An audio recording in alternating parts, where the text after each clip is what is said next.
Hello, Great River students. I'm Miss Megan, and I'm very excited to give you a new lesson today. This lesson is called Gaylord Nelson and Earth Day. But to start our lesson, we're going to go on a trip. So use your imagination and travel with me to Lake Superior, way up north, where the water in the lake is even cold in the middle of July. Well, I had the opportunity to travel to Lake Superior many years ago, and I went to a particular area called the Apostle Islands.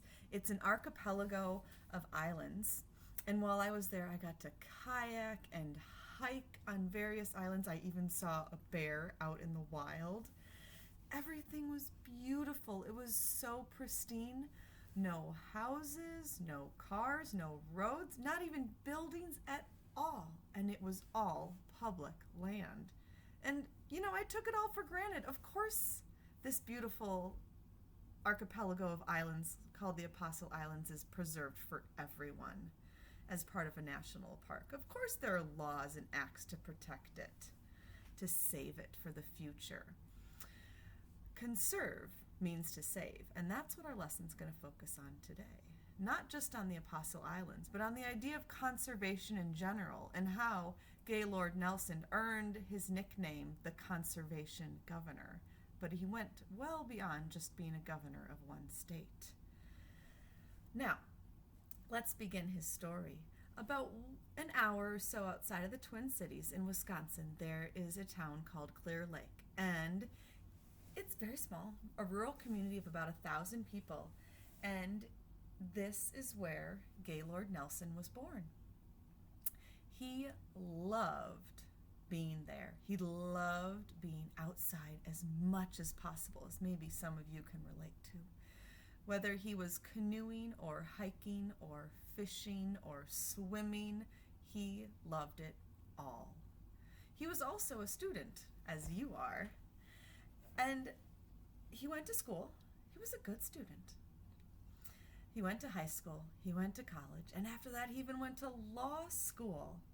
And throughout all this schooling, he never lost his love of the environment. Whenever he had a chance, he was out in it. He then was done with school, and it was time to get a job. One of the first jobs he got was as a Wisconsin senator. So he worked in the government in Wisconsin helping to write and pass laws.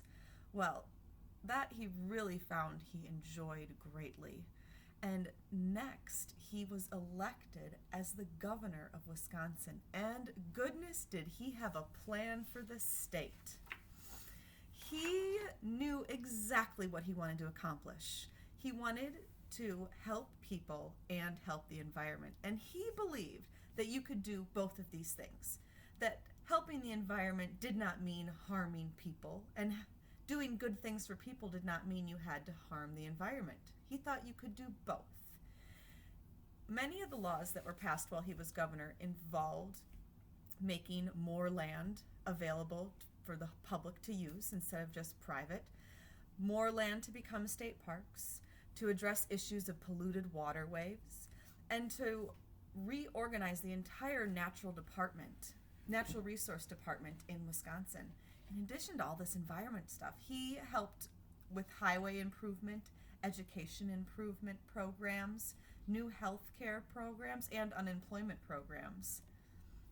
Now you can probably see how he got the nickname Conservation Governor. But his passion did not stop here. In 1962, he was elected to be United States Senator. So he moved from Wisconsin with his whole family to Washington, D.C. During his time as senator, he worked with President Kennedy on creating a national speaking campaign for the conservation of the environment. He also worked with President Johnson on civil rights legislation and the war on poverty. But even this wasn't enough for him. He wasn't satisfied. Has this ever happened to you where you work really, really hard on something, but you get to the end, you're like, that's it? That's all I could do? Well, Gaylord Nelson did not give up. For 7 years living in D.C., he kept trying to convince the other members of Congress that conservation to save the environment was an important thing that had to be done. It was not an optional thing. We needed to do it. But they wouldn't listen to him. Many viewed the environment as something we own. It's a wealth, right? We can use it to make money. We can use it to make our lives easier and better, which he did not disagree with that, but there was a way to do that that could also save and preserve it. He realized that if Congress was not going to listen to him, he needed to think of a new plan. What if the American people got together and told their ideas to Congress, instead of just one person, Gaylord Nelson, trying to convince people to conserve? What if it was the whole country trying to convince Congress to pass laws to conserve our environment? Well, Nelson was onto something here, and people were certainly ready to talk about the environment. They had been noticing little things and big things that they were uncomfortable with that needed to change. In 1962, Rachel Carson had published a book called Silent Spring, in which she said that the use of chemicals on farm fields was damaging the eggs of birds, and someday there might be a silent spring if there were no birds out chirping. And in 1969, there was a huge oil spill in California, and that same year, a river in Ohio was so polluted that the whole river caught on fire. People, noticed these things. And so when Gaylord Nelson made the announcement that there would be a nationwide day dedicated to the earth, people were inspired. He scheduled this day to be April 22nd, 1970, and he thought it should be a day of talking to each other, of teaching each other about the environment and what's important and what we should be doing. He did not want to dictate to everyone in the country, this is how we're going to do Earth Day. He left it up to all the individual communities, whether it was a church community or a school community, a neighborhood, a city, a town. This is called a grassroots movement if it starts right down with the people. Every community could do it their own way. Gaylord Nelson did set up an office in D.C. where people could call and ask for support, and the office did a lot of publicity for Earth Day, but Earth Day was up to every community. My mother remembers the first Earth Day. She got to march in a parade in her small community, holding a banner, walking down the street.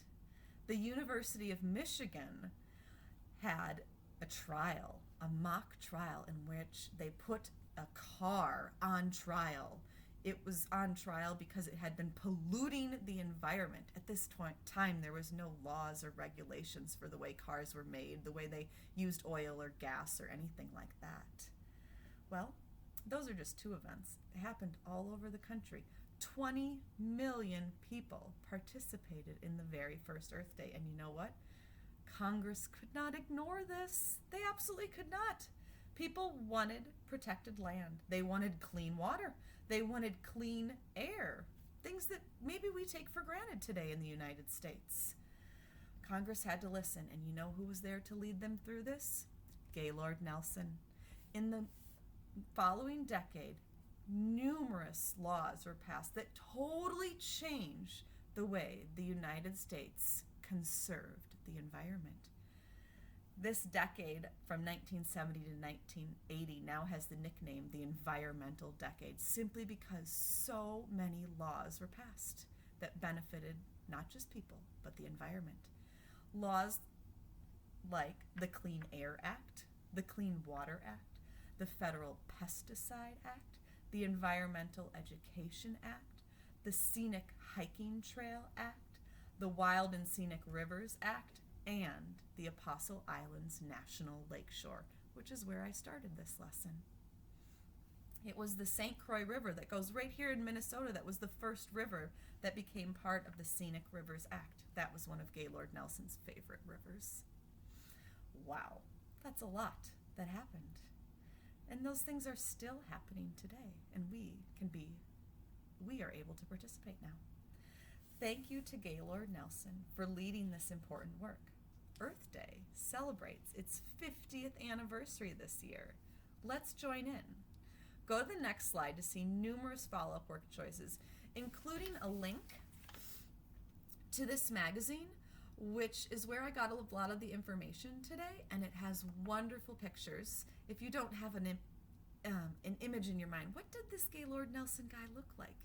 Click on the link to this magazine. You'll get to see some really wonderful photos of him with his family out doing his work. Thank you very much for listening, and happy Earth Day!